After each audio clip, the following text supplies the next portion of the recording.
Al aire. Ah. Estamos al aire, Tulio.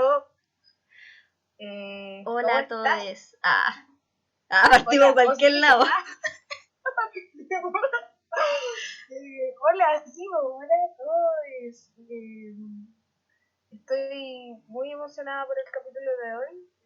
Yo ¿Cómo igual. estás tú? Estoy bien después de una gran crisis existencial propia de una Katia. Nos saltamos un capítulo, pero va a valer todo lo que vamos a hacer de aquí en adelante, lo va a valer porque desde el capítulo de hoy hasta los próximos 4 capítulos, que son los que van a marcar el mes de septiembre, vamos a estar haciendo producciones relacionadas a la dictadura chilena y eso nos tiene muy emocionadas porque queremos, a través de estos análisis y comentarios que hacemos acerca de producciones audiovisuales, películas, miniseries, series, acerca de esta temática, pueden ayudarnos mucho a la educación acerca de las violaciones a los derechos humanos, la historia de nuestro país y, ¿por qué no decirlo?, una de las grandes razones por las que hoy día estamos como estamos. Y sin lugar a dudas también un sentido de denuncia, porque nuestras voces, querida gente, no son objetivas. Así que, ¿te tinca si nos vamos con el top? Sí. Bueno, hemos tenido... Gente, queremos contar... sí. Dale. Perdón, te interrumpí. Por favor. Ya, si insistes. Gente, les queremos contar que por motivos de también notando como los intereses de las personas al escuchar como nuestros capítulos, hemos decidido que el top ahora va a solo tener 3 lugares y que ya no va a ser dedicado a personas específicas, sino que a situaciones en sí de la semana que nos parece interesante relevar y, por qué no, ridiculizar con nuestras ideas. Buena perspectiva. Nuestras ideas, gracias. Bueno, ¿por qué no? A lo mejor algunas personas van a llegar como recién quizá a escuchar el podcast y en realidad lo que hacemos es como lo mismo que vamos a hacer, pues como denunciar un poco. Vomitar, un vómito social. Sí, vómito semanal. Podríamos llamarlo así. Nuestro vómito semanal. Nuestra regurgitación semanal. Bueno, también queremos recordarles que, sin más preámbulos, que también estos capítulos vamos a tratar de hacerlos más blancos, sin decir tantos garabatos ni palabras soeces, para que esto también pueda servir eventualmente como una herramienta pedagógica, sin andar esparciendo la coprolalia, ¿cierto? Es difícil, vamos a hacer un esfuerzo de producción bastante importante, pero intentaremos seguir manteniendo nuestro buen humor y desafiándonos con el vocabulario. Así que sí, lo vamos a intentar. Sí. Es mi palabra de ello, como la segunda. Voy a intentar no decir tantas chuchas. Ya, sin más preámbulos, vamos a nuestra regurgitación. La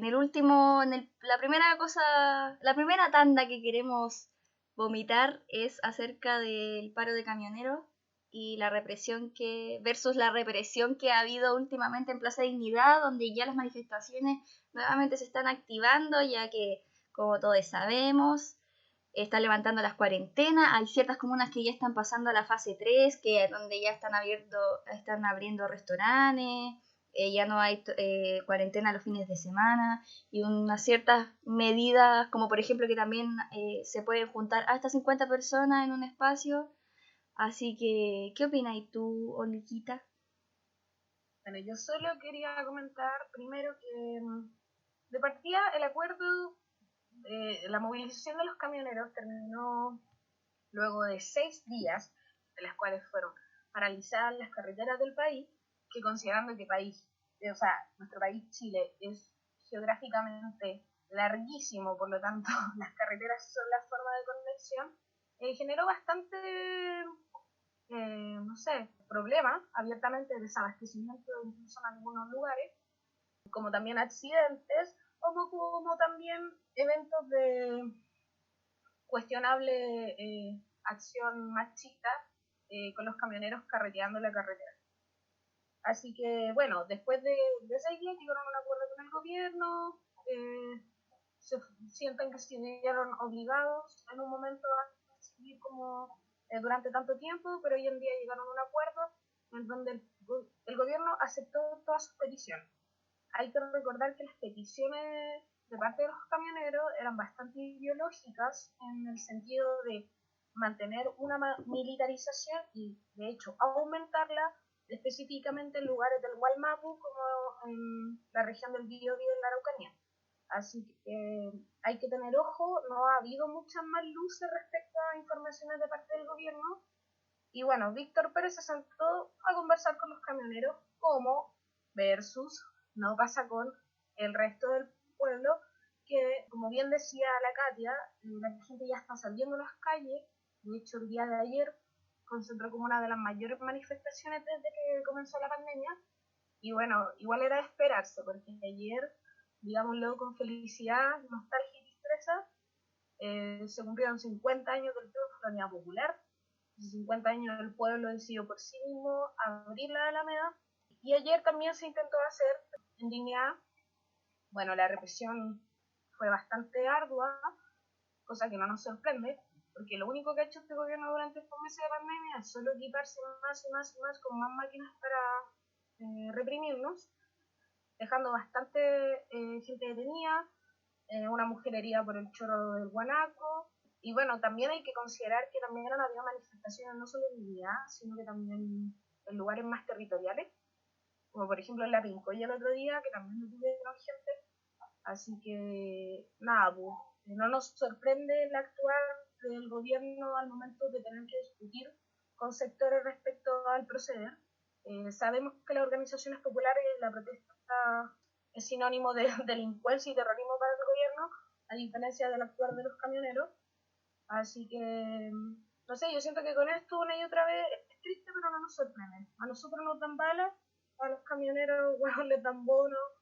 Me da demasiada rabia porque siento que el capítulo de hoy, sobre todo, en el que vamos a hablar de la UP, porque también queremos decir que nosotras estamos a favor de la UP, o sea, la reivindicamos el proyecto de la Unidad Popular, profundamente, y todas sus intenciones, más allá de cómo haya terminado la historia. Desde ahí, queremos decir que no podemos ser objetivas, porque en historia no se puede ser objetiva, pero a pesar de que nosotras tenemos una postura, igual intentamos tener una mirada amplia acerca de todas las distintas aristas que pueda haber. Sin embargo, hay algo que considero que es como muy indefendible y que es muy relacionable con lo que está pasando actualmente con los camioneros, porque el gremio de los camioneros fue un pilar fundamental para el boicot que se le hizo de parte tanto de los sectores de élite de Chile, el empresariado, la derecha, así como un tema ya más internacionalmente, hablando de la intervención que tuvo la CIA hacia el gobierno de la Unidad Popular, en donde recientemente, por ejemplo, Alejandra Matus, la grandísima Alejandra Matus, publicó en Twitter uno de los documentos en los que posteriormente, ya después de la dictadura, se liberaron archivos de la CIA en donde se reconocía que se había pagado a ciertos actores, como por ejemplo el Mercurio o los camioneros, para generar estas protestas que llevaron al desabastecimiento y que llevaron a que todos los problemas que ya traía la Unidad Popular por un tema de que no era querida, no era querida por un gran sector de la población que desde un inicio intentó evitar que se avanzara con el proyecto, se les pagó para que... Es que es como propiciar ese ambiente que había de que Chile estaba ya al borde del colapso, pero o que ya estaba en un colapso, para que el golpe fuera justificable. Considerando también todas las técnicas que se llevaban a cabo con el mercado negro, el acaparamiento. Para incluso muchos comerciantes era más conveniente acaparar y guardar sus productos y venderlos en el mercado negro a las clases altas que repartirlos a la población. Pues. O repartirlos bajo, en verdad, bueno, es que ahí ya nos meteríamos en otro tema, pero nada, pero bueno, nunca hacíamos algo. Camioneros horribles, camioneros asquerosos. Camioneros asquerosos y adelante el pueblo que sigue construyendo dignidad popular. Sí.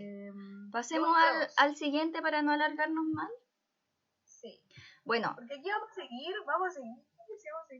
Pero es muy relacionable con todo lo que vamos a hablar hoy, así que realmente, en realidad este top 6 es como una preparación para volver al pasado, porque en el segundo lugar tenemos a la marcha del rechazo de hoy día a la mañana. Nosotros estamos grabando este capítulo el día sábado en la noche, así que hoy día en la mañana se realizó una marcha del rechazo en Las Condes y al mismo tiempo se realizaba, o quizás no al mismo tiempo, pero hoy mismo también se realizó una marcha de TENS en Plaza Dignidad, porque bueno, todos sabemos que el sector de la salud está súper colapsado claramente por la pandemia y se han evidenciado una serie de situaciones súper injustas que tienen que ver con que las personas que trabajan en el sector de la salud están súper sobrepasadas, hay funcionarios a quienes no se les ha pagado de manera correcta los sueldos. También ahora hay una polémica re grande porque salió en el diario oficial que le subieron el sueldo a los pacos, siendo que hay gente a la que no le están pagando su trabajo desde el sector de la salud. Entonces hoy hubo una manifestación que fue un pequeño grupo de trabajadores, tampoco fue como un gran grupo que pudiese generar un boche terrible que impidiera el paso de los autos por Plaza Dignidad. O sea, no, tampoco era una cosa que era necesariamente, no sé, nada es reprimible, pero whatever. Era más que la gente del rechazo. Esto específicamente era porque querían manifestar su descontento por no ser incluidos en el Código Sanitario que se liberó recientemente. Y bueno, lo mismo pasó según nuestra fuente primaria, el desconcierto, en donde en la tarde del viernes hubo un grupo de personas que quisieron conmemorar los 50 años de la UP y Nabo también recibieron la misma respuesta, como comentaba la Olguita del viernes.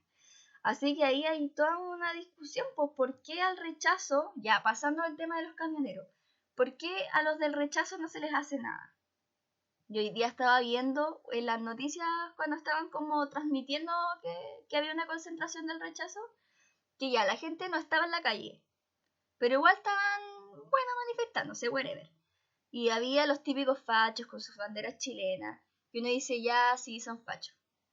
Pero habían locos que los fachos normales parecen ángeles al lado de esos locos, porque eran como Rambo, weón, andan comando, no sé qué cosas se creían. Estaban como había un loco así como vestidos de milicos, así como, no sé, así como con casco, había unos locos así como vigilando, así como pasándose el rollo máximo, loco, así. En cualquier momento se acaba el luchaco, weón. Te juro que sí, solo faltaba me recordó mucho el meme, ese meme que dice los fachos queriendo decir que el Partido Comunista está como planeando desestabilizar Chile y aparece una foto como de puros viejos y dice como el Partido Comunista y son como puros viejitos en una mesa así.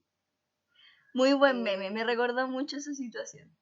Siento que otro de los detalles como cuestionables de este proceso es que onda la gente de la marcha por el rechazo está descontada por los pacos. En cambio los TERS ahí dando cara sonido a esos guanacos infernales que trajeron ahora. Siento que sé que no es sorpresivo, pero me sigue pareciendo como demasiado horrible la falta de como equivalencia, ¿cachai? Abiertamente, como que a las personas no responden con violencia, con detenciones, con represión, a pito de nada, como que la gente solo estaba parando dignidad y se la llevaban y se la detenían.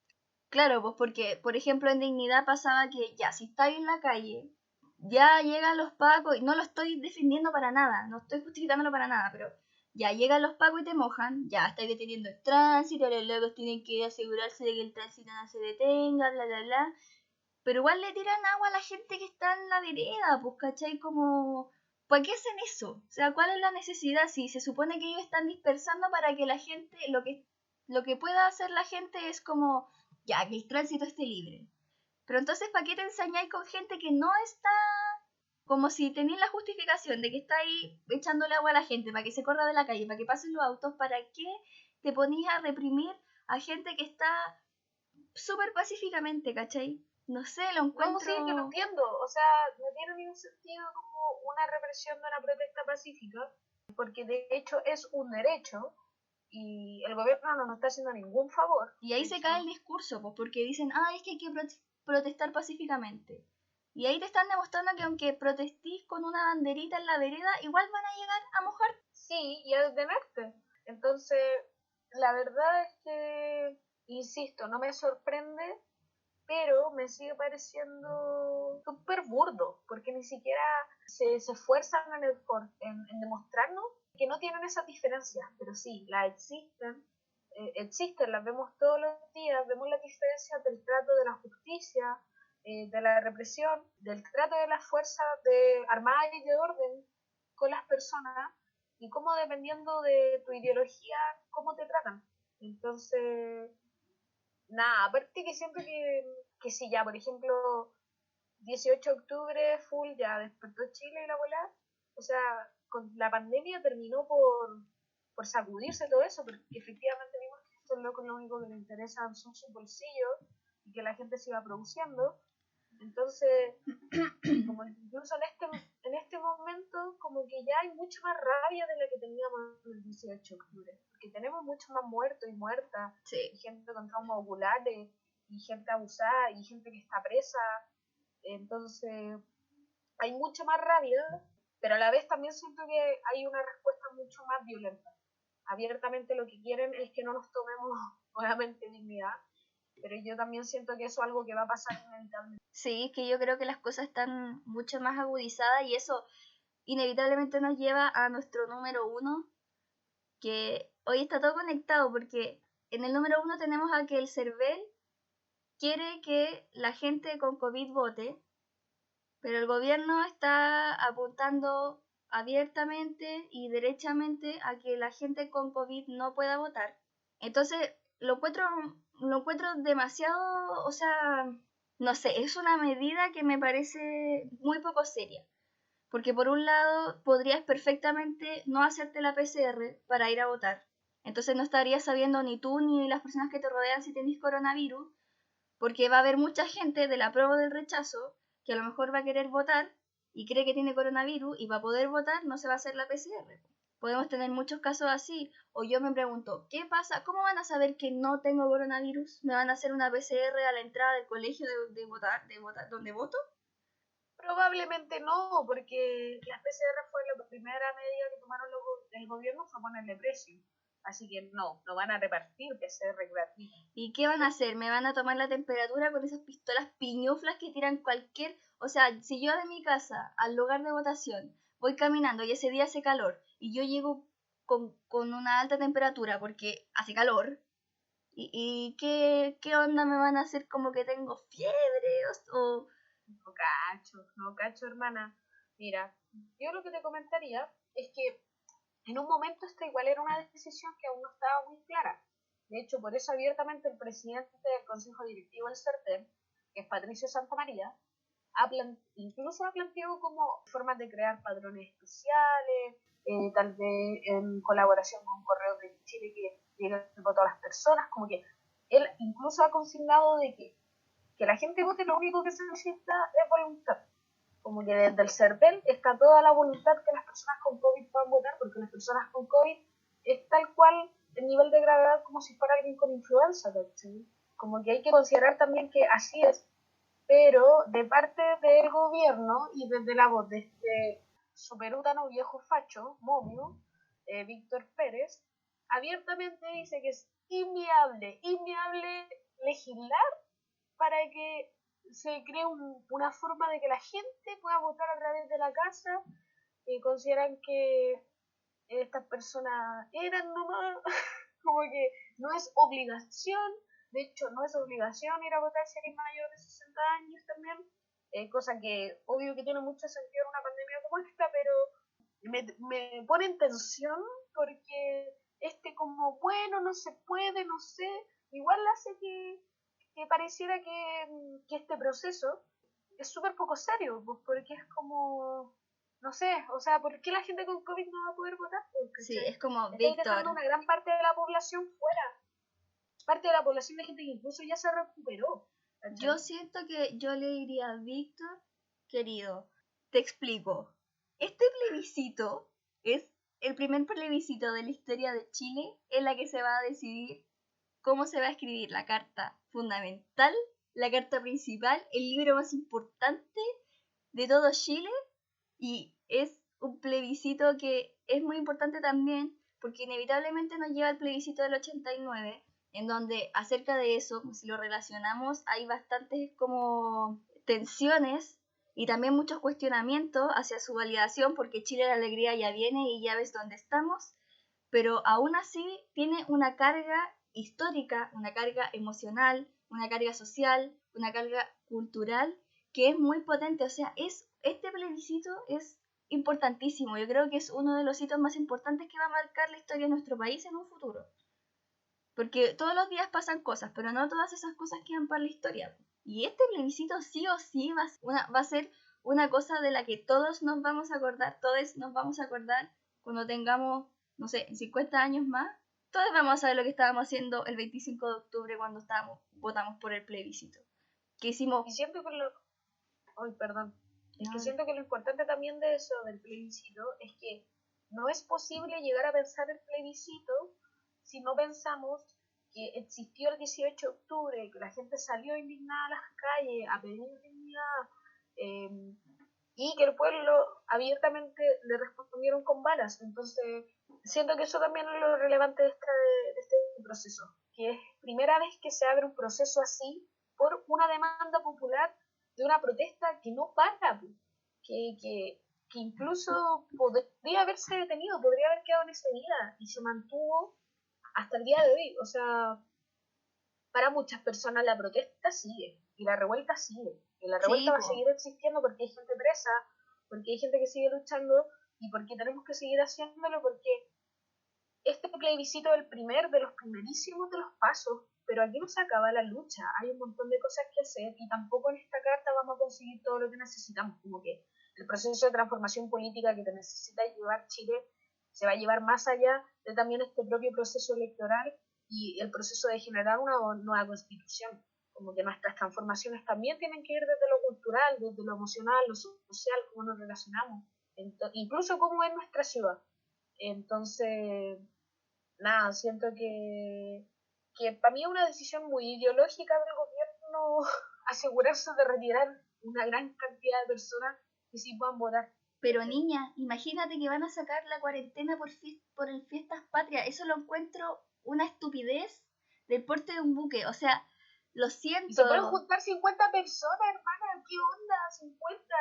Es que, ¿sabéis qué pienso yo? Es como, si le ponen tanto color con la pandemia, que la gente que tiene COVID no puede votar, ¿por qué entonces levantan las cuarentenas sin pensar, o sea, en nada? Siento que realmente claramente hay una necesidad de activar la economía en términos laborales, pero siento que no se ha tomado nada en serio este país desgraciado. Ya, pero filo, ¿qué te parece si seguimos despotricando en contra de este país en nuestra siguiente sección? Desprotegemos con un gran material audiovisual.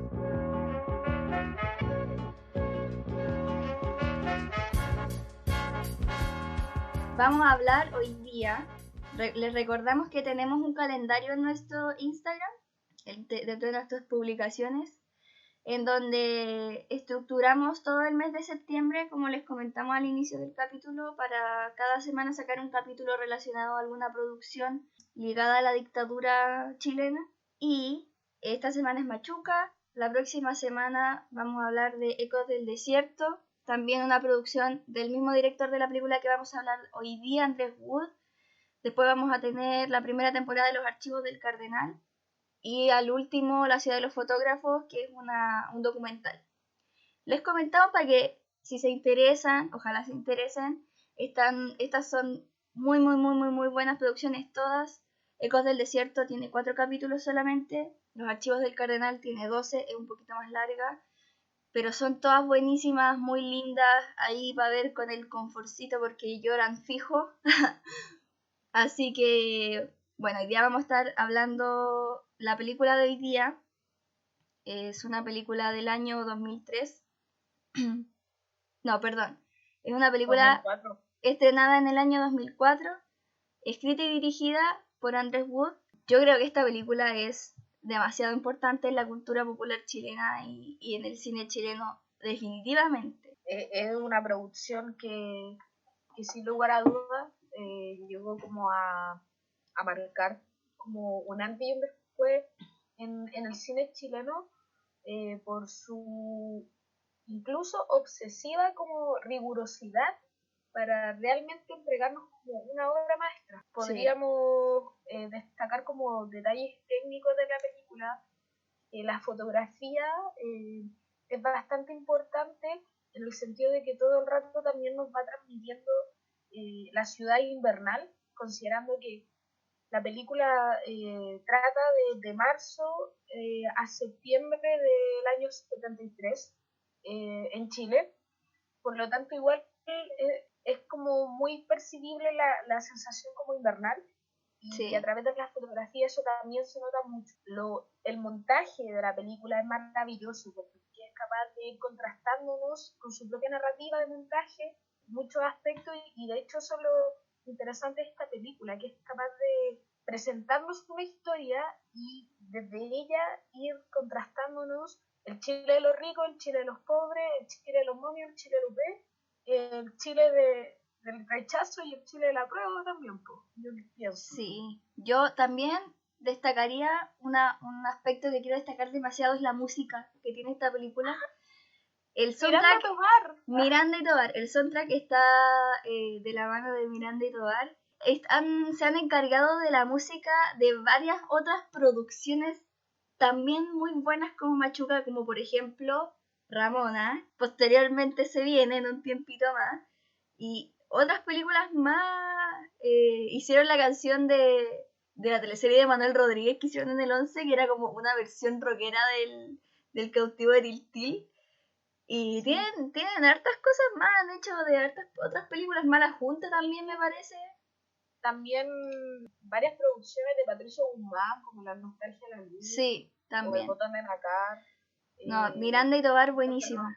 Y yo siento que, acerca de lo que estabais diciendo después, al último tú, como del Chile de la UP y del Chile facho, siento que estas dos historias, como el contraste, te habla también mucho de que cuando la gente habla sobre la unidad popular, lo que más destaca es una polarización. La polarización, y que la polarización para arriba y la polarización para abajo. Entonces, siento que eso también es muy visible con respecto a cómo presenta estas dos historias y las desarrolla también. Como esa polarización que uno siente que son un imán que no puede juntarse, finalmente igual tienen hay un punto de inflexión de la mano de la infancia que siento que se toca también en otras películas, bueno, en otras quizás historias, como no sé, me recuerda al niño con pijama a rayas. Sí, como que tiene una perspectiva en la que la película la vemos a través de los ojos de Gonzalo, que es cara de vida,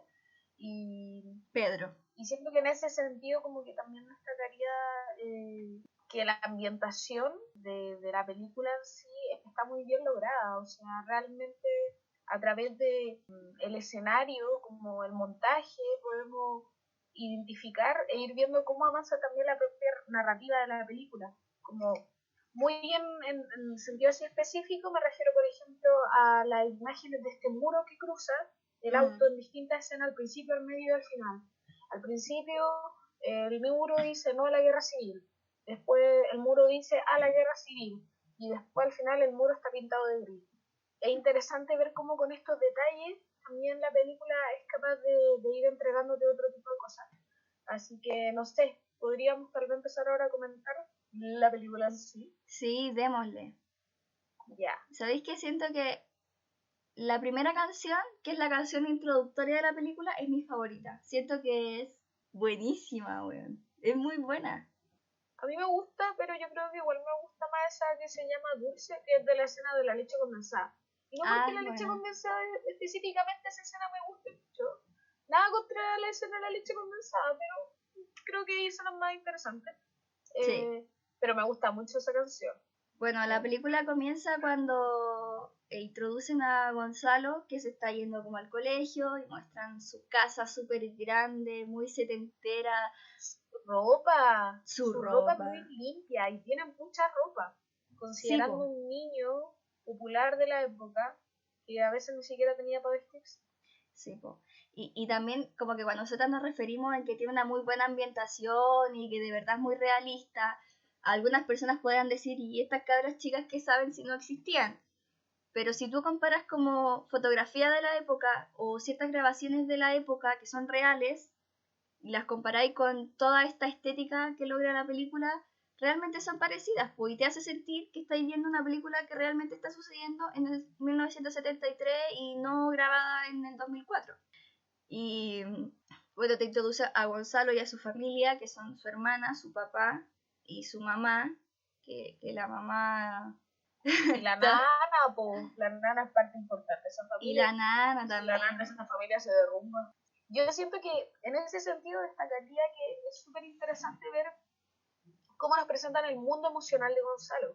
O sea, un niño súper retraído, que en verdad a mí me impresiona también, por ejemplo, la escena al principio de la película, que él está tomando desayuno, o sea, no tiene contacto en ningún momento con nadie directamente, porque la hermana que está al frente está en la suya, la mamá está raja, el papá sale al trabajo, la nana le pasa el desayuno, y en contraste con Pedro Machuca, que es el buenísimo gran actor Ariel Mateluna, no más presos por plantar.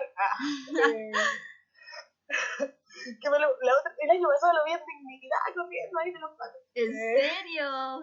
Sí, eh, que él sí, si bien por ejemplo cuando te lo presentan te demuestran también que posee un montón de carencias materiales, tiene un montón de afectos y de relaciones que a Gonzalo yo siento que le atraen porque nunca las ha tenido en la vida. Como que de Sí, hecho, ya igual sería adelantarme un poco, pero cuando se suben al camión de este vecino de Machuca, que van a vender las banderitas, que el papá de la Sultana, que es sí. la Manuela Portelli, y de hecho el papá de Alejandro Trejo, el grandísimo Alejandro Trejo, como que lo primero que le pregunta a Gonzalo Machuca si es el papá, como por el nivel de cercanía, y no, Ah, es un sí, po. vecino. O sea, a este cabre chico, cara de frutilla, con suerte la nana lo pescaba, y siento que es interesante también cómo la película es capaz de entregarnos una visión contextual histórica del país, una visión contextual histórica de la niñez del país y también una visión de este propio niño de clase acomodada que, que pareciera que lo tiene todo, pero en verdad está más solo que nadie. Sí, po. Es que, ¿sabéis qué? Siento que lo que me gusta de que la película, no sé si fue intencional de Andrés Wood o simplemente es una interpretación personal, pero siento que el haber hecho la película desde la perspectiva de los niños te muestra que, a ver, ¿cómo explicarlo? Que los niños son una figura que no tienen conciencia de lo que están viviendo, como del lado en el que están, hasta que se encuentran con el otro. Entonces, de la mano de estos niños como inocentes, que no tienen una postura frente al mundo en el que están viviendo, te muestra como que te da a entender que agudiza esas diferencias. Y por otro lado, te muestra que en realidad como que estamos, todo pasa como por lo político, por la ideología, pero no solo por eso, sino que también por la vida que tienes a través de las cosas, no sé, pues como de tu situación, pues, porque Pedro vivía en una toma y tenía un cierto tipo de vida relacionado a eso, y por otro lado Gonzalo vivía en una casa súper pituca, pues, pero ninguno de los dos estaba consciente de eso, porque estaban viviéndola nomás, pues eran niños, como que no, todavía no tenían lo que por ejemplo la Silvana tenía, pues la Silvana ya lo cachaba todo, pues. Pedro se hizo amigo de Gonzalo y de a poco fueron forjando una amistad muy relacionada también a la masculinidad porque estaba en un colegio de hombres y ahí vemos muchas situaciones como relacionadas a la masculinidad súper marcada que había en esos años. Pero ¿cómo se llamaba? La Silvana. La Silvana, por otro lado, ya cachaba a todas. Le decía, tú eres un cuico, tú eres un momio, tú lo tenés todo, nosotros tenemos nada. ¿Cachai? Entonces... Sí, es que la Silvana también responde a era una adolescente, pero hay que considerar que, por ejemplo, mucha gente empezaba a militar en las juventudes comunistas, no sé, a los 12, 13 años. Sí. Por lo tanto, era también una juventud que estaba totalmente politizada. O sea, era militante. Ella tenía un posicionamiento y ella claramente era una militante de la Unidad Popular. Bueno, en términos como muy de como para también que se entienda un poco la historia en caso de que las personas estén un poco perdidas, la historia igual se envuelve como específicamente en el colegio que es el Saint Patrick, que desde Andrés Wood asume que de alguna forma igual es como una analogía también al Saint George, que sí. especificando como también estas diferencias, pero como detalle más específico para la gente que no lo sepa, el Saint Patrick es el INBA, así que el Instituto Nacional para... Sí, pues se grabó entre ahí y la Casa Central de la Católica. Fueron esos dos escenarios. Pero eso también tiene una intencionalidad que es, yo siento que destacar una práctica o un proyecto dentro de la UP que realmente sucedió, que fue ingresar niños de escasos recursos, niños en situación de pobreza derechamente, a colegios súper pitucos en donde puedan tener una educación como de calidad, teniendo en cuenta que igual de todas formas, como en el fondo no más que tener una educación de calidad, sino que simplemente acceder a la educación, porque en esos tiempos, recordemos, antes que llegara el neoliberalismo, la educación pública sí tenía harta más calidad de la que tiene ahora. Pero como el proyecto de la UP igual tenía como una mirada más ampliadora del espectro y quería como en el fondo que pudiesen convivir con sus diferencias los niños. Entonces ingresan Pedro y otros vecinos al colegio. Po. Y ahí esa escena igual es súper cuática porque vemos que los niños de Saint Patrick que estaban con sus uniformes todos limpios, súper pulcro, todo ordenado, y llegan estos cabros con la ropa sucia, la ropa rota, súper morenos. Y este niño dice como, sí, yo lo conozco, este niño es el hijo de mi nana, ¿cachai? Porque lo otro es que ellos vivían súper cerca, po. Sí, como que nos da a entender que es la zona oriente de Santiago, también por las escenas de la cordillera. Claro, pero a lo que voy es que no es como que ellos eran pitucos de Las Condes y los cabros venían, no sé, pues de Pudahuel. Eran vecinos. Eran vecinos, pero claro, como que la diferencia abismal que había entre ellos geográficamente estaba súper cerca. Sí, y yo siento que igual ahí como que de alguna forma también los personajes de la película tienen esto interesante de contar su propia historia, pero también de representar un personaje o simbolismos como de protagonistas de la Unión Popular. Pues, por ejemplo, el cura, el father no sé cuánto. Father McEnroe. McEnroe. El father ñau ñau ñau. Por ejemplo, es una buena representación de todo este movimiento, como que se le llamaba, de los curas rojos, los cristianos por el socialismo, de abiertamente curas y sacerdotes que consideraban que ya no bastaba con rezar. Las referencias de gran película. Y consideraban que había que también comenzar a generar cambios, e incluso muchos curas también fueron militantes. Entonces, en este sentido, el cura yo siento que es un ejemplo también como de representar esta identidad que tiene un gran peso en el proceso de la Unidad Popular y posteriormente también sufren sus consecuencias al momento de la represión con el golpe. Y en la película también podemos ver encarnado eso. Y también siento que es un guiño a un grupo como que no es un grupo masivo, pero sí un grupito que uno puede como clasificar, que son varios curas que algunos eran extranjeros y otros eran simplemente curas chilenos de clase alta que dedicaron su vida a la labor popular, como Mariano Puga, el cura Yarlán creo que era. Sí. Y Antonio Guidó también fue un cura que eran curas catalán, que está desaparecido hasta el día de hoy. Que estuvieron en las poblaciones, acompañaron a la gente durante la unidad popular, en las tomas de terreno, todo este tipo de proyectos populares, y posteriormente fueron un acompañamiento muy valioso para cuando hubo que resistir a la dictadura. Sí, siento que igual me parece interesante agregar que el detalle de que el niño cuico más pesado de todos. Oh, es como el malo de Harry Potter, weón. Eso me acordaba. El Draco Malfoy. El Draco Malfoy de Machuca. A ese niño no sé por qué, le doblaron todos los diálogos. Sí. Todos. Y si te das cuenta, es la voz de Danilo. Es la voz de Danilo, es la voz de el Avatar Ang, es la voz también del cabro chico de como en eso. Hoy nunca lo había pensado. Katia, yo siento que cuando la escucho digo, es la voz de Danilo. Pero ¿por qué ¿por qué le habrán doblado la voz? No, habrá... No sé, pero me gusta que tenga la voz de Danilo, sobre todo en esa escena cuando le dice, ¡pégale, weón! Siento que es la voz de Danilo diciendo, ¡pero Diego! ¡Pégale!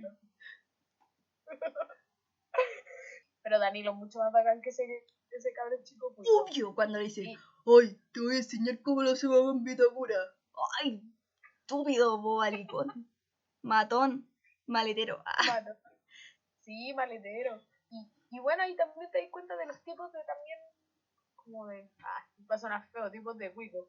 Pero sí, por ejemplo, aquí tenemos que este cabrón chico es full pesado y después vemos como que su mamá también es full momia. Entonces de alguna forma como que se entiende la crianza. Como por ejemplo también en el Cara de Florilla vemos que si bien la mamá full que también era momia y la abuela, como que tampoco es una loca muy consciente que le importe mucho más allá de su propia nariz, a diferencia del papá, sí. Que si bien tampoco es un revolucionario, también es más consciente de que está en una posición de privilegio, que en Chile se viven desigualdades y que en verdad se está desestabilizando la unidad popular. Pero igual también hay todo un tema como relacionado a que a pesar de que Pedro y Gonzalo son súper diferentes, los dos tienen la embarrada en su casa. Porque veis que la mamá de este Draco Malfoy ya es súper facha, entonces su hijo es un vivo retrato de ella, en donde ahí podemos ver que hay familias que inculcan a sus hijos, sobre todo en esos tiempos, por ejemplo, con la izquierda, que era un tema de familia militar, le inculcan desde pequeño la visión política que deben tener. Pero, por ejemplo, en el caso de Gonzalo, ya la mamá no estaba mucho ahí, como con esta también como desconexión que puede haber entre las mamás cuicas y sus hijos, pero también, por ejemplo, la mamá tenía un amante, que claramente era su amante, y ya vieja, así, no te voy a juzgar, pero llevaba al cabro chico. Y por otro lado, como que la hermana tenía un pololo, ¡oh! Qué desagradable ese tipo. Ahí vemos patria y libertad, pero totalmente. Es mejor esplendor. Sí. Era un imbécil, realmente un tipo... un imbécil. Y de hecho sus formas de expresarse hablan mucho del pensamiento. Porque, por ejemplo, cuando en una escena conoce a Pedro Machuca y le dice, Machuca le dice que le dice un Peter en la pobla, el loco dice, esta gente tiene forma tan extraña, este tipo de gente, de llamarse este tipo de gente. O sea, en el momento que está sucediendo la película, estamos viviendo uno de los momentos más álgidos en términos de polarización, porque ya fueron las elecciones de enero del 73, en donde los momios esperaban arrasar en las elecciones parlamentarias para así poder generar desde el Parlamento un mecanismo para sacar a Allende, y fracasan. De hecho, a 3 años del comienzo de la Unidad Popular, las votaciones aumentan un montón para el sector de la Unidad Popular, y luego de esto, en los momios abiertamente los pasos que se siguen, y que podemos ver muy bien ejemplificado en La batalla de Chile. Sí.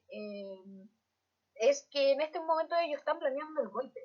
Entonces abiertamente vemos esta violencia que está como muy por debajo, y como vemos una historia de niños, está muy por debajo, pero que está sucediendo. Entonces es súper latente la violencia a lo largo de la película. Sí, pues. Y por otro lado, el papá como que también está desconectado, pues. Como que no es un mal tipo. De hecho, vemos que es bastante decente cuando mira re feo al pololo de la hija y ya se da cuenta también él que es un imbécil. Pero se va de viaje y se va para acá y se va para allá y vemos que Gonzalo flota en la inmensidad de su vida, en donde lo tiene todo pero no tiene nada. Y por otro lado está Pedro que en un principio te muestra más la historia del Gonzalo. Y después de a poco te va introduciendo cuál es la vida del Pedro, dónde vive, quiénes son sus amistades. Pero creo que antes de hablar de eso, igual es como destacable cómo la película muestra sin ser tediosa los choques que se producen inmediatamente entre los niños cuando llegan estos cabros pobres. Porque, no sé, pues está como por ejemplo la escena de la piscina, o cuando Gonzalo le quiere comprar un kayak a Pedro, o cuando le pegan al Pedro. ¿Qué otras escenas hay cuando están en el huerto y están como jugando?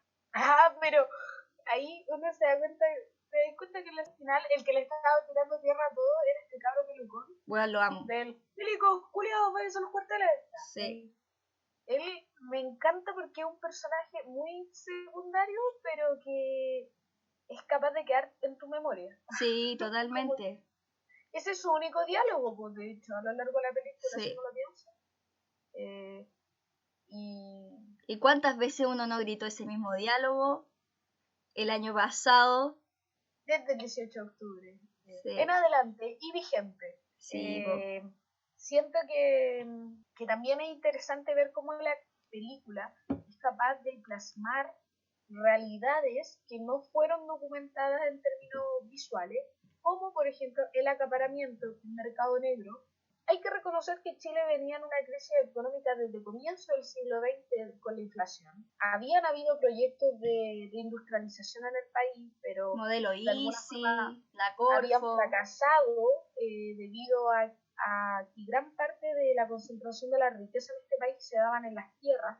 Por lo tanto, recién con la reforma agraria es que se comienzan a ver transformaciones económicas en este país, pero eso fue lo que significó también una alta respuesta violenta de parte de las clases privilegiadas, que no querían perder sus intereses, que no estaban dispuestos a soltar ni una migaja. Y siento que insisto, que la película es muy brillante con otras escenas, como por ejemplo la discusión de los apoderados en el colegio después de la misa. Claro, porque estaban viendo que había mucha tensión entre los niños del colegio que estaban desde antes y los niños que llegan, porque eran diferentes, habían habido estos encontrones que mencionamos que habían habido antes, como, no sé, el tema de la piscina, o creo que fue después que se agarraron a combos, po. Sí, po, ahí se hizo la reunión. Entonces está este cura que todo el rato está intentando darles una lección, como cuando en esta escena en donde lo saca el cabro de natación y le dice, usted, ¿por qué siempre usted? Como que los reta a los dos, pero la reta que le pega al cabro malo, o sea, no al cabro malo, pero al cabro que está molestando, igual es potente, pues, porque le dice como, mira más allá de ti, ¿por qué tan chicos y tanto odio? Como que por un lado tenemos que son niños que se hacen amigos a pesar de sus diferencias, pero por otro lado tenemos a otros niños en otras situaciones que sí están generando una tensión y una enemistad derechamente que llega a los golpes y a la que hoy día podríamos considerar bullying por estas diferencias que ni siquiera son innatas, sino que son inculcadas por sus propios padres. Igual siento que también eso es como cómo va conjugando para mí esta suerte de identificar el adultocentrismo, en donde en esta escena vemos a los adultos discutiendo sobre lo mejor o peor para los niños, que no, que se llevan mal, que se llevan bien, no sé. Y en otros planos vemos dentro de la misma escena a los mismos niños como haciéndose cara, riéndose, jugando entre ellos. Y Sí. no solo el cara es Frutilla con Machuca, sino que otros niños también, con otros niños populares. Entonces, siento que a mí esa escena me genera como, uy, qué bonito, pero a la vez se ve muy contrastada con estas discusiones de los adultos. Y bueno, ¿para qué hablar del manso monólogo que se tira Tamara Acosta, que es la madre de Pedro Machuca, en donde habla también de su propia realidad, como que su padre había sido como un inquilino, de cómo ellos siempre habían tenido la culpa, de que los pobres como estructuralmente siempre tienen la culpa al final de las cuentas, y que ella lo que buscaba era que su hijo dejara de tener la culpa. Y para eso los que tenían todo tenían que dejar de mirar desde ellos. Y como que ella de forma muy, digna, no sé, elocuente, digna, hace la invitación a pensar de forma distinta. Y bueno, sale una momia así recalcitrante, que es la mamá de este niñito facho, diciendo como momia, o sea, diciéndole como comunista, resentida, comunista, ¿qué te has creído? Hoy lo roto, qué manera de utilizar la palabra roto. Yo siendo yo la rota, no sé si la ocupan los cuicos hoy en día la palabra roto. Recuerda como este video del verano del viejo, estos viejos como en el mall, que era como el dueño no sé qué, que la gente lo empezó a funar o algo así, y como que la respuesta de los cuicos cuando lo han funado ahora es como, ay, váyanse acá, rotos de mierda. Es la misma respuesta que era de antes. Es verdad. Yo siento que el discurso de la Tamara Costa es muy potente porque te habla también, todo el rato te está hablando de lo que es como las raíces de la clase popular. O sea, estamos hablando de que probablemente el papá de la Tamara Costa, si ella era mamá en los 70, haya sido una persona de las que en algún momento de la vida tuvo que emigrar del campo a la ciudad. Y tenemos en cuenta que a principios del siglo XX, donde sucede la cuestión social, que es un proceso y una etapa de la historia de Chile en la que hubo una crisis bastante grande en términos sociales, en términos sanitarios también, de vivienda, de densidad poblacional, en donde Chile comienza como a urbanizarse, por así decirlo. Santiago comienza a crecer desmedidamente, empieza a haber un éxodo súper grande del campo a la ciudad. Y hablando del campo, es un lugar, la ruralidad chilena es un lugar en el que el inquilinaje está así, pero profundamente arraigado. Entonces, no sé, como que la historia del papá de la Tamara Costa siento que en esta película es la historia de muchos chilenos y es la historia de muchos de nuestros abuelos, de nuestros bisabuelos, de nuestras bisabuelas, tatarabuelas, etc. La migración desde el inquilinaje a la ciudad, y en la ciudad, claro, como que el trabajo cambia, pues ahora hay más industrialización y van a buscar trabajo, pero la pobreza continúa igual, o sea, la pobreza se reconfigura nomás, es como seguir siendo pobre pero de distinta manera. Y de hecho se extrema, porque si bien la situación del campo era bastante deplorable, y no hay ninguna diferencia entre, no sé, el 1850 en el campo chileno al campo del chileno del 1950, en la ciudad también vemos como otros vicios, otras realidades y otras formas de vivir que realmente deterioran bastante también la vida en sí de las personas, como que la proletarización como proceso en sí conlleva el despojo, y no solo el despojo de tu horas de vida que te están explotando, sino que el despojo de tu salud, de tu dignidad. Entonces, sí, me gusta mucho lo que comentáis. Simplemente quería recomendar, si a alguien le interesa como conocer un poco más cómo era Chile a inicios del siglo XX en términos sociales, La vida simplemente de Óscar Castro es una novela buenísima, maravillosa, visceral, realista, fuerte, todo lo que quieran, y es muy recomendable, la recomiendo fuertemente, con violencia, la recomiendo con mucha determinación y entusiasmo, porque es una muy buena fuente para poder conocer un poco cómo era Chile en esos tiempos. Bueno, lo siguiente que después rescataría sería como la escena de la fiesta, Como que el Pedro se encuentra con todo un mundo cuando va a la casa del Gonzalo, pues cuando ya se hacen amigos, pues. Como, no sé, vos que tiene zapatillas, y le dice como, toda esa ropa es tuya, o las historietas, que están todos curados en la fiesta de la hermana. Igual me gustó esa escena, o sea, ese arco. Es que siento que igual es como bonito porque es bacán verlos pasarlo bien, como que te das cuenta que en verdad el amor puede surgir pese a las clases sociales. Pero a la vez cuando veo esas escenas como, malditos momios golpistas, de seguro todos estos eran por fachos, hippies, asquerosos, y otras cosas.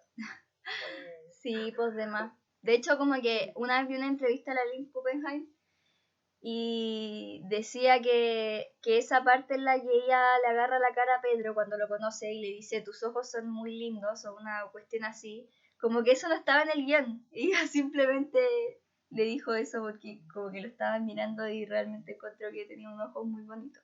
Me gustan esos datos freaks. Son bonitos los ojos de Ariel Mateluna. Sí. Son bonitos. Aquí yo me siento full fan que la Ariel Mateluna. Nada de cara frutilla. Apaño. Siento que yo creo que una de las cosas que también hace que esta película sea tan buena, aparte de las interpretaciones de estos niños, es también el gran reparto de los adultos que están alrededor, como la Eileen Kuppenheim.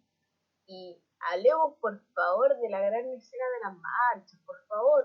Qué buena forma de lograr tan bien un Santiago de esa época, movilizaciones de esa época, y aparte con una idea de un montaje en el que te genera un contraste fascinante. Claro, porque Gonzalo empieza a juntarse con Pedro y lo acompaña en una de las oportunidades a una marcha en el centro, en donde empiezan a vender como banderitas y primero van a la marcha en contra del UP y ya todo muy fome, banderitas, y después le dice como, ¿a dónde vamos ahora? Ahora vamos a una protesta de verdad. Y sacan las banderas del PC y del PS y se van para la otra marcha, po. Y ahí está todo el tema del que no saltes momio, donde la Silvana dice que él es momio, y Gonzalo como que para de saltar, y después todo fue como ya salta, filo con la cuestión. Y siento que como esa toma en la que como que da vuelta la camioneta y parece que como que se va a volcar con toda la gente que trae. Es muy buena, siento que es muy bonita como estéticamente. Sí, es preciosa, porque aparte veis que es el auto de este vecino que es Alejandro Trejo, pero que sí, pues efectivamente en estas manifestaciones populares al final terminaba, como que las marchas no terminaban en Santiago, sino que después continuaban cuando la gente se iba para la casa, porque se iban todas juntas y seguían gritando por el compañero presidente. A diferencia de que la escena siguiente de la película muestran un auto súper fino, donde está Panchito Ruiz con el cara de no sé qué. Entonces, vemos hasta estas diferencias marcar la materialidad en las cuales se transportan los protagonistas de la película. Y no sé, siento que me gustaría que pasáramos de lleno a comentar otra de las manifestaciones, pero abiertamente esta es como una escena de una manifestación momia. Es que aquí ya entramos... Vemos como todos los tópicos súper necesarios, yo siento, para identificar la derecha del momento. O sea, está Paz de Libertad, están estas mujeres de la alta clase que se manifiestan con los cacerolazos, y ya, lánzate por favor, porque quiero escuchar hablar de esto. Siento que en esta parte la película ya se empieza a poner brígida. Como que yo voy a rememorar mi primera vez con esta película, porque cuando era chica había visto ciertas escenas, pero obviamente no había entendido nada, porque era chica. Pero cuando la vi hace un par de años en el ICI, en la U, en un auditorio bacán, tipo cine, y de hecho con la Olguita la vimos juntas con otra amiga, y estaba impactadísima, porque no me recordaba nada, entonces era como la primera vez que la veía, y ya en esta parte cada vez como que se empieza a poner más tensa, te empieza a mostrar que como que empieza ya a la película a golpearte como con la temática, como antes de la marcha permíteme un segundo para recordar la escena en la que la mamá de Gonzalo lo lleva a la casa del amante mientras ellos están claramente manteniendo relaciones sexuales.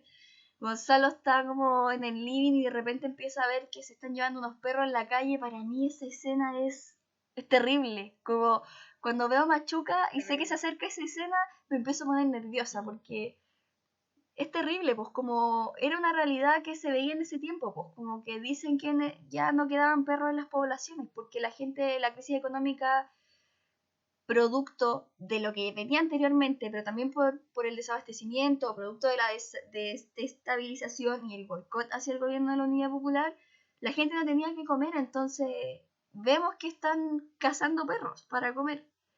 Entonces siento que en ese momento ya es una cuesta arriba de tensiones que se agudizan también en esta escena que vamos a hablar de la marcha, en donde está la mamá de Gonzalo como puro moneando con la amiga. Porque es como, ay, ya, pero agarra la olla y cacerolea, no sé qué.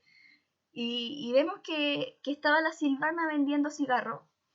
Y este tipo, que ya sabíamos que era un imbécil a priori, porque ya lo cachábamos, que es el pololo de la hermana de Gonzalo, le pide un cigarro y no se lo paga.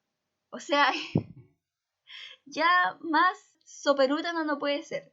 Y pedazo de sopenco. un sopenquísimo.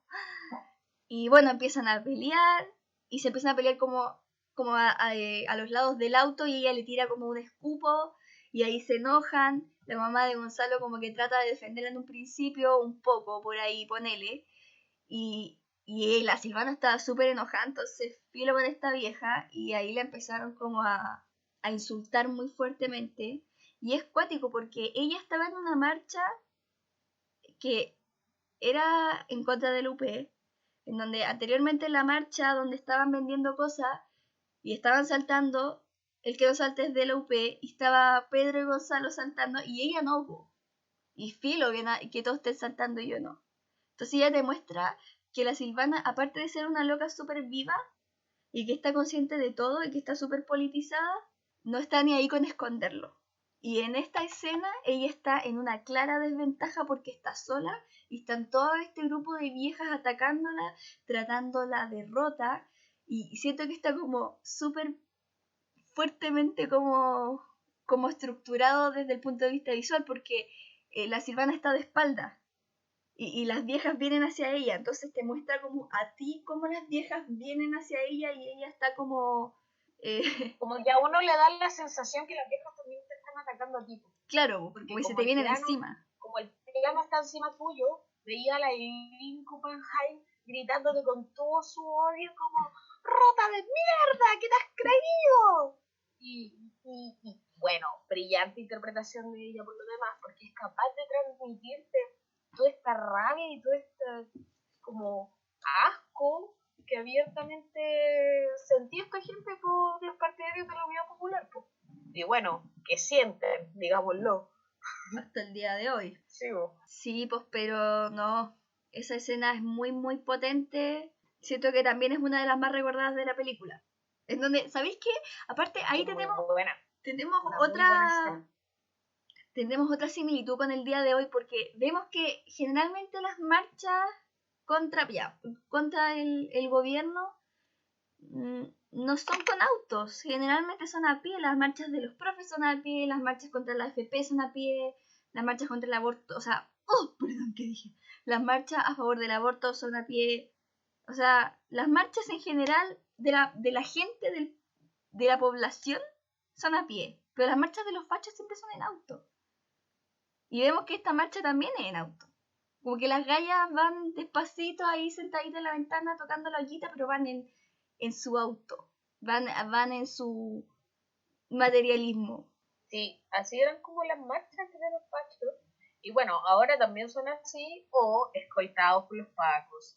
Así que Carabineros de Chile siempre ahí cuando un facho lo necesita. Un facho en tu camino. Un facho en tu camino. Siento que me gustaría que pasáramos a comentar también una de las otras grandes escenas de la película donde nos introducen al padre de Pedro Machuca, que es el grandísimo Luis Dubó, al cual también vi una vez en Dignidad.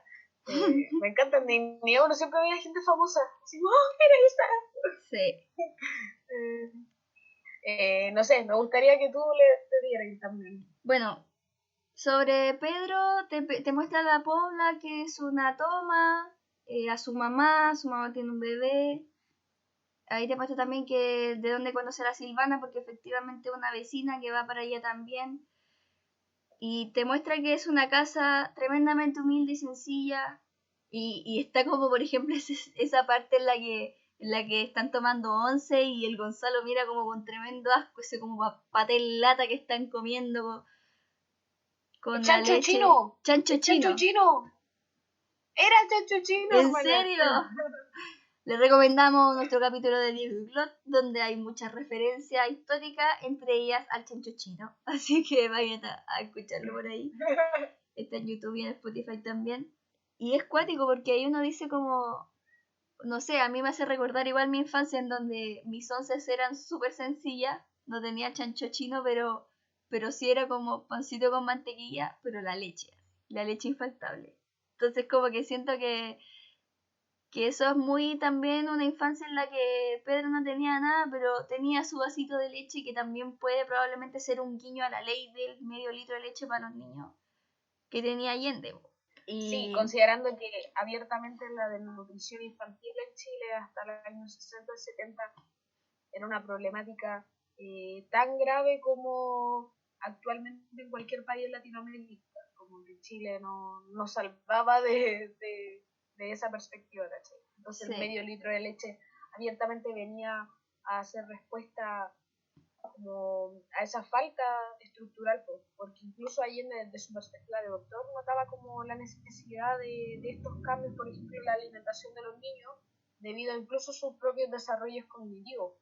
Claro, tomando en cuenta que Allende era doctor, pues entonces desde ese punto de vista también no podía dejar de lado desde su como formación como médico. Pero bueno, en este contexto, como en una de las visitas que hace Gonzalo a la toma, en las que llega el papá del Pedro, que te hace sentir que no es como, que es como esos viejos que son curados, entonces como que se pierde, vuelve, y en esas vueltas está como intentando robar plata incluso, como seguramente para irse a tomar, porque el alcoholismo también es un tema en Chile como muy recurrente. En general somos un país que bebe mucho y el problema del alcoholismo dentro de ese contexto de beber en grandes cantidades está súper presente. Así que, bueno, ahí llega el papá y le empieza a decir, este es tu amigo, y le empieza a decir estas frases como, ¿dónde vayas a estar tú en 5 años más? Limpiando Wateré, y él va a estar en la empresa del papá, y en 10 años más él va a dirigir la empresa del papá, y tú vas a seguir limpiando Wateré, y en, no sé, 20 años más él va a ser dueño de la empresa, y tú vas a seguir limpiando Wateré. Entonces, por un lado, uno dice, este viejo bobalicón, no tengo más insultos. Este viejo Barça llega y le empieza a decir todas esas cosas súper hirientes al niño y como burlándose de él, entonces obvio que te da rabia, pero por otro lado decir, sí, pues igual es real. Como no tenéis ningún derecho a decírselo así de esa manera, pero tampoco estamos desmintiendo lo que dice él. Sí, porque efectivamente probablemente eso fue lo que pasó con esta historia. Pero el cara de frutilla sí estaba condenado a ser un hueón exitoso y aparentemente Pedro Machuca no. Claro, porque lamentamos contarles que un poquito, unos minutos después fue el golpe, entonces, y ahí ya empieza el clímax, yo creo, seguro de la película, en donde...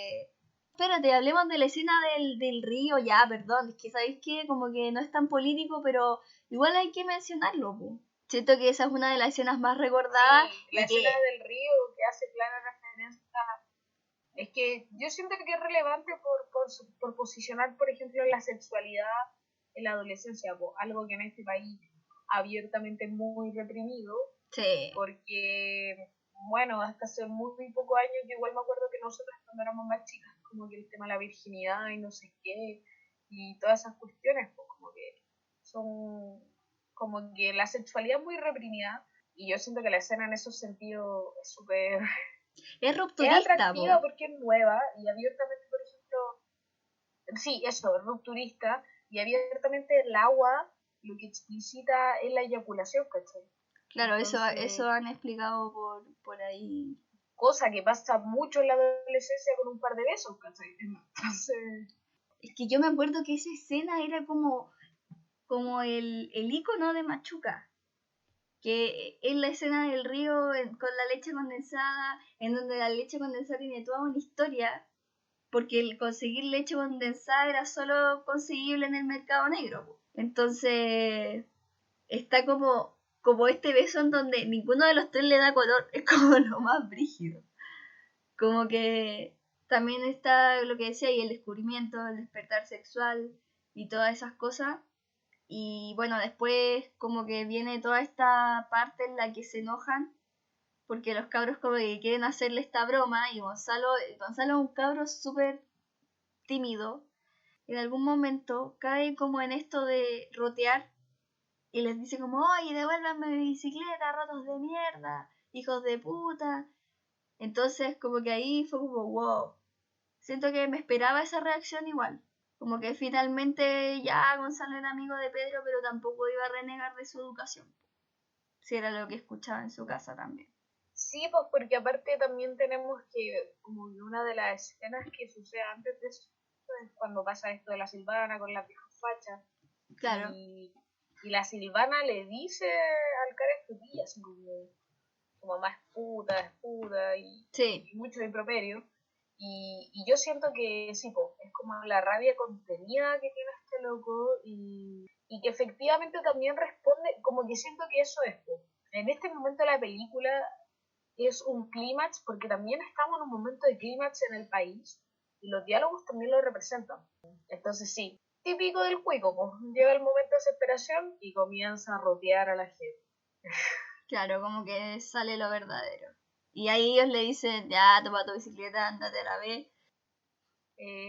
Hablemos ya de ese tiempo. Efectivamente existe el golpe. En la película siento que lo representan desde la mirada del cara frutilla, entonces el golpe es visto en un comienzo desde el barrio alto, por lo que vemos banderas chilenas, himnos El nacionales. infaltable Hubieron avión. grandes celebraciones ese día, la verdad.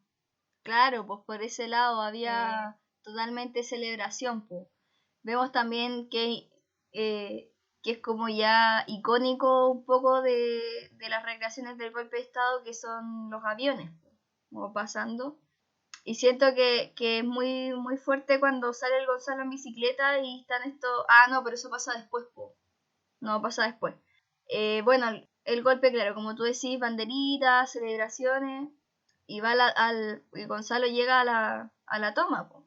Y ahí sucede lo más fuerte, como en términos de que ahí termina la película, pero igual te está avisando que desde ese mismo día comenzó todo ese infierno para muchas personas que duró 17 años. Igual siento que desde el 18 de octubre, siento que no he entregado tanto el 18 de octubre, pero que desde esa fecha en adelante siento que hemos estado en un permanente estado de creciente represión, como con los milicos en la calle, los pacos como muy desatados, los fachos también, los ultrafachos me refiero como a toda esta gente que no sé, Patria y Libertad que se quiere reactivar, o todas estas marchas del rechazo en donde va este tipo de gente que son como súper cagados del mate, como ya extremos. Y siento que eso me hace entender un poco cómo la gente normalizó tanto la dictadura durante tantos años, porque llevamos casi un año nosotros en esta situación y uno igual se acostumbra, po. Como que finalmente te acostumbras a ver a los milicos en la calle, a saber que los pacos hacen lo que quieren, como con mucha más libertad y como con mucha más descaro que antes. Y uno dice, pucha, 17 años, claro que te acostumbras, po. O sea, estáis chatos de esa situación, muchas familias sufriendo mucho, desapariciones, torturas, prisión, exilio, clandestinidad, amedrentamiento, crisis económica, pero finalmente la gente, no sé, el ser humano es un animal de costumbre al fin y al cabo. Siento que a mí me gustaría destacar que, como comentaba yo en esa instancia en la que vimos Machuca, en ICI, esa vez recuerdo que estuvo André Wood al final de la película comentando, y él destacaba que una de las escenas que a él más como que, pese a lo fuerte de todo, de las que más le había gustado hacer, había sido precisamente esta escena de la población al final, del allanamiento a la población, debido a que efectivamente sabemos que hubieron allanamientos masivos a las poblaciones tras el golpe, pero no existen registros documentales al respecto, por las condiciones de la época, o sea, la gente no tenía un celular como ahora para poder filmar todo, por lo tanto, el mismo hecho de que no hubieran grabaciones instalaba de que realmente los milicos actuaran con total alevosía en torno a la represión con los pobladores y las pobladoras. Entonces, de alguna forma, esta escena viene a brindarnos algo que está en nuestro como está como en nuestra memoria colectiva, pero que de alguna forma no tenía como una materialización en términos físicos, por lo menos para las personas que venimos después. Entonces siento que esta escena está muy bien lograda, o sea, la violencia es desesperante, y los planos en los cuales la graban te da la sensación que también está desde la perspectiva del cara de Frutilla, entonces también desde los ojos de uno. Y no sé, la verdad es que es una escena muy potente, veis como toda la violencia, veis cómo a la gente se le queman los libros, se saca la bandera, mucha gente directamente después de esto, allanamiento, trasladada a centros masivos de detención como el Estadio Nacional. Entonces, aparte de la represión y la tortura que comenzamos a ver aquí, este es el comienzo de lo que, como tú decías, y continúa durante 17 años y lamentablemente incluso después. Entonces, sí. Y vemos también en la forma... sentido, yo siento que ahí termina por... dale. Es que quería decir que ahí vemos también la forma en la que opera la dictadura desde un inicio. Porque en estos ya 17 años que establecimos, la dictadura no opera de la misma manera en términos de terrorismo de Estado y de persecución política a lo largo de todo el periodo en el que estuvo vigente. En un principio actúa, por ejemplo, como lo vemos en esta escena del allanamiento, en donde llegan a las poblaciones, que son sectores sumamente politizados, y se llevan, por ejemplo, a bueno, por temas de la época también y la mentalidad, se llevaban, por ejemplo, a todos los hombres detenidos, ponte tú. Se llevaban a la gente porque sí, era muy aleatorio. Durante los primeros días está documentado en diversos escritos, no tantos documentales, pero sí material escrito de investigaciones, que durante esos días había mucha gente muerta en las calles, gente muerta en el río Mapocho, en los diversos canales y ríos de la ciudad, de las periferias, porque la represión y el ataque de parte de los milicos fue muy aleatoria. Posteriormente, ya pasados los años y los meses, y después ya con, no sé, la creación de la DINA ya estructuradamente y posteriormente la CNI, lo que hacen es generar una persecución mucho más sistematizada, que va de la mano con todos los estudios que tuvieron los milicos en la Escuela de las Américas previamente, porque recordemos que ellos ya tenían planeado hacer un golpe de Estado e instaurar tanto el sistema económico como el sistema represivo que imparten durante toda la dictadura. Entonces ellos venían preparados. Durante un primer momento hay detenciones masivas, asesinatos masivos, desapariciones masivas, en donde suceden, por ejemplo, en los casos de los hornos de Lonquén, en los casos de los lugares rurales en donde se habían expropiado terrenos, y también todo el tema de la prisión política de sitios como el Estadio Nacional, que era un lugar masivo de prisión política, y que después se van cerrando porque se abren otros centros en donde vemos que hay especialización para ciertos militantes de ciertos partidos, en donde hay años en los que se persigue a militantes de ciertos partidos, hay un año de persecución para el PC, para el PS, para el MIR, Y en este momento, como decía, entonces vemos cómo es aleatoriamente una persecución en los primeros instantes, incluso de la dictadura en el mismo día del golpe de Estado. Siento que igual es interesante lo que comentáis por el sentido de que también esta como violencia masiva y pública tiene el sentido de ser punitiva y ejemplificadora. Y de alguna forma como que, por ejemplo, el asesinato de la Silvana en esta escena de la población tiene ese sentido, pues como que era una cara que seguía peleando con los milicos porque no iba a permitir que tocaran al papá y bla, bla, bla. Y su asesinato, más que por asesinarla porque es ella, se asesina para que todos los otros entiendan que así es como van a ser las cosas. Claro. Entonces, los cuerpos que se encuentran tras los primeros días del golpe, los ríos, las calles que eran lanzados en las calles, son lanzados en lugares populares y en lugares de alta frecuencia de población. Por lo tanto, sí, es el sentido del terrorismo de Estado, instalar el miedo como un sentido punitivo para evitar cualquier tipo de resistencia contra el nuevo régimen. Sí. Y nada, bueno, siento que una vez más en la película ya se ve muy bien contrastado eso de cómo vemos en un comienzo en el barrio donde vivía el Carefrutí a gente feliz con la bandera chilena y no sé qué y el himno, pero por otro lado estaban matando gente y llevándose las detenidas a las poblaciones. Sí, pues. O sea, yo creo que igual eso es lo interesante de allá de que pasen los años, aún se sigue dando incluso a mí sentir absurdamente la discusión de ay, si era bueno, si era malo el golpe y no sé qué, como esta relativización. Y definitivamente creo que este tipo de producciones llega a cerrarle la boca a todas esas personas porque en términos de montaje nos muestran cómo. Todo ese triunfo que llevan a cabo por parte de los momios o de los fascistas con la instalación de los junta militar no son sino trasponer la bota encima al pueblo. O sea, todas estas cosas no se explican si no es con la represión, si no es con el asesinato, si no es con la violencia de destruir un proyecto que va más allá de incluso el propio Allende, más allá de que nos podamos bancar o no la figura de Allende. Allende fue un símbolo, pero la Unidad Popular fue un proyecto que venía en construcción hace casi 100 años el pueblo y que las clases privilegiadas en conjunto con los militares y Estados Unidos decidieron ponerle fin al costo que tuviera, y ese costo fueron 1000 y tantos detenidos desaparecidos, un montón de gente exiliada, gente ejecutada, 30.000 personas torturadas. Entonces, siento que es una gran película. Y un legado nefasto que nos persigue hasta el día de hoy y que nos lleva a ser un país lleno de injusticia que estamos peleando fuertemente por cambiar y que está siendo muy difícil de ser.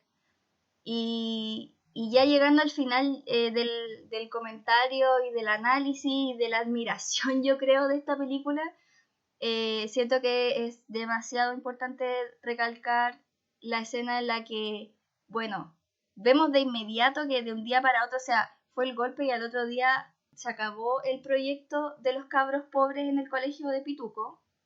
Los echaron de inmediato. Vemos también que hay niños que son de los niños que estaban antes que llegaran los cabros de la población, que también los echan. Hay de inmediato una intervención, cambian la profesora. Llega un milico a decir que ahora él es el director del colegio. Hay una junta después que ya yo creo que ese es un momento sublime en donde claramente le dicen al padre que se tiene que ir, porque era un cura rojo, y él apaga esta lucecita que la gente criada en el colegio católico lo va a saber, que es una luz que está en las capillas, en donde cuando está encendida te dicen que Dios está ahí.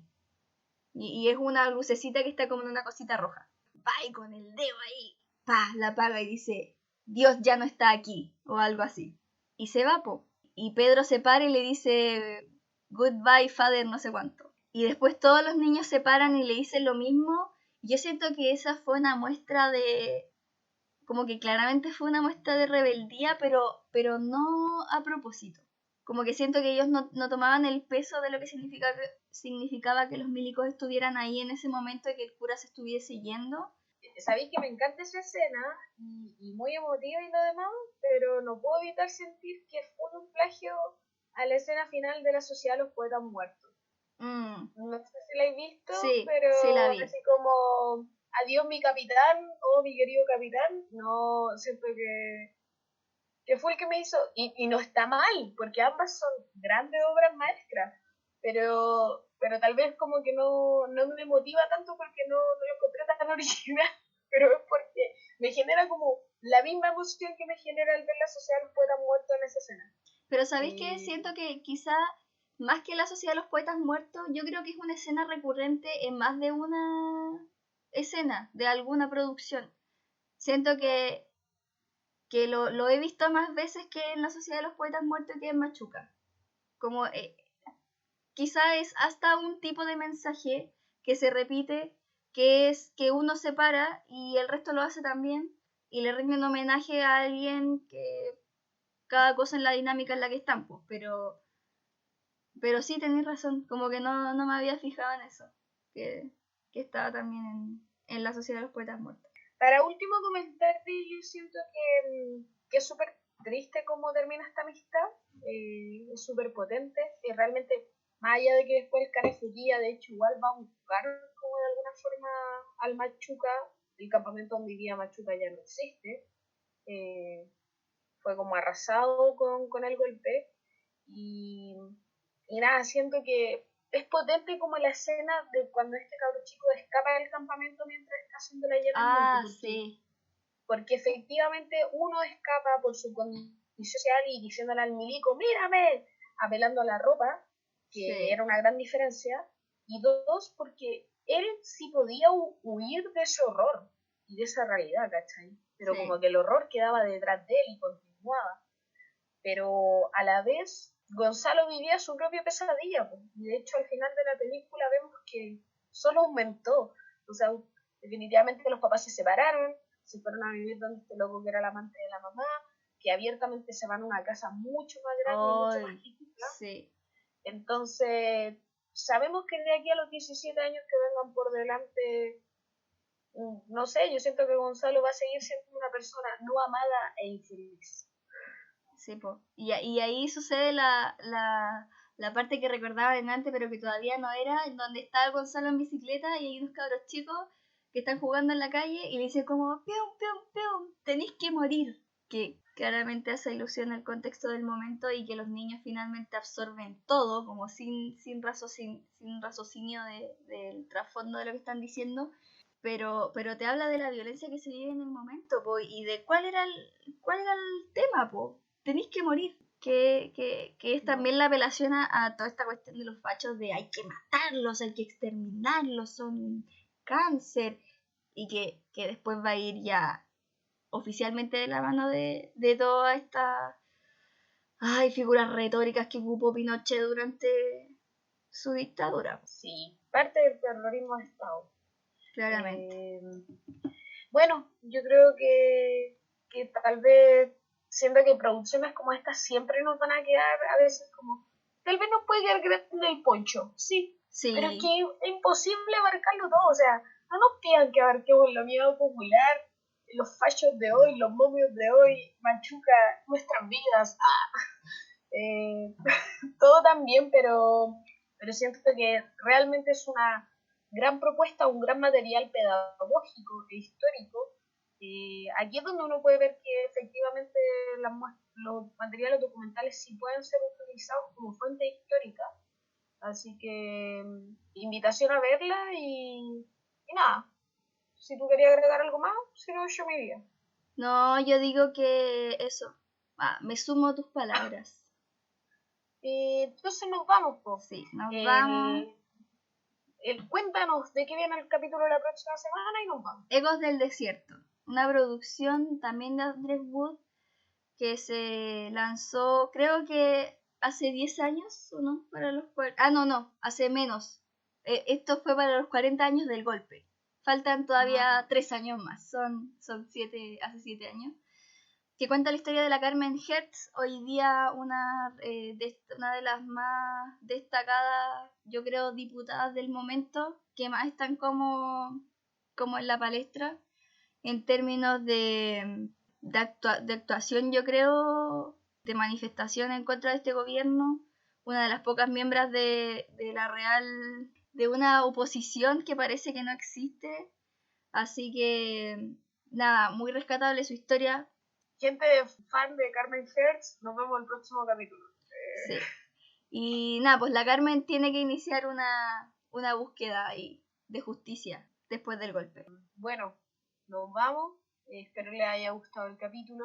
Sí. Este septiembre se viene con harta memoria y reflexión y fuego. Y nada, chaito. Ya. Chao, gracias. Sí. Chao.